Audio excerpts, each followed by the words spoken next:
ஆறு மாய சஞ்சலங்கள் வேறதா விளங்குகின்ற ஆரணாக மங்கடந்த கலையான ஈறு கூறரும் பெருஞ்சுவாமியாயிருந்த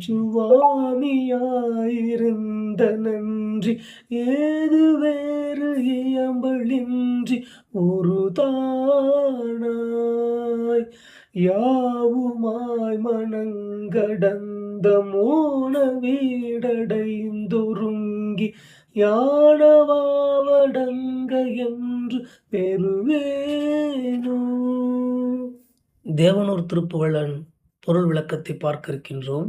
இந்த தேவனூர் முருகன் கோயில் என்பது மிகச்சிறந்த தலமாக அருணகிரிநாதரே இந்த திருப்புகழில் இறுதியில் கூறுகின்றார். அனைத்து தேவர்களும் ஒன்று சேர்ந்து வந்து வேண்டி வழிபடும் முருகப்பெருமானாக தேவனூர் முருகப்பெருமான் திகழ்கின்றார் என்று கூறுகின்றார். நாம் எடுத்துக்கொண்ட இந்த திருப்புகளுடைய இந்த பகுதிக்கு விளக்கத்தை பார்க்கலாம்.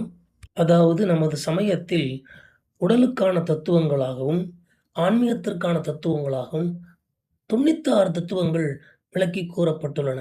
அந்த 96 தத்துவங்களும் மனிதர்களுடைய இன்ப துன்பங்களுக்கு காரணமாக அமைகின்றன. அந்த தத்துவங்களால் தான் அனுபவம் ஏற்படுகின்றது.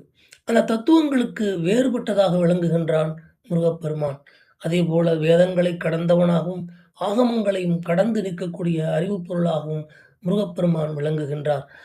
உபதேசிக்கக்கூடிய கலைகள் எல்லாம் சித்தாந்தங்கள் எல்லாம் கூற ஒண்ணாத எடுத்து கூற இயலாத சிறந்த பொருளாக பெருஞ்சுவாமியாக முருகப்பெருமான் விளங்குகின்றார். Supreme power, supreme knowledge, supreme light, Subramanian என்று சொல்வேன். இப்படி பெருந்தெய்வமாக விளங்குகின்ற முருகப்பெருமான் அனைத்து சிறப்புகளுக்கும் ஆதாரமாக அந்த சிறப்புகளெல்லாம் கடந்து நிற்கக்கூடிய நன்மைக்குரிய பொருளாக முருகப்பெருமான் விளங்குகின்றார். ஒப்பற்ற தான் ஒருவனாகவே நின்று மற்ற அனைத்தையும் தானாகவே நிற்கக்கூடிய சிறப்பு முருகப்பெருமானின் சிறப்பு. அந்த முருகப்பெருமானிடம் நான் வேண்டத்தக்கது ஒன்று உண்டு. அது என்னவென்றால் மனம் கடந்த நிலையும் இறைவனோடு சமைந்திருக்கும் மௌன இன்ப முக்தியும் அடைந்து சிந்தை ஒடுக்கமுற்று ஆசைகள் யாவும் அடங்கி பெறும் நிலையை நான் முருகப்பெருமானிடம் என்று பெறுவேனோ. எனது இந்த வேண்டுதலை முருகப்பெருமான் என்று நிறைவேற்றி தருவாரோ என்று வினவும் விதமாக இந்த திருப்புகள் அமைந்திருக்கின்றது.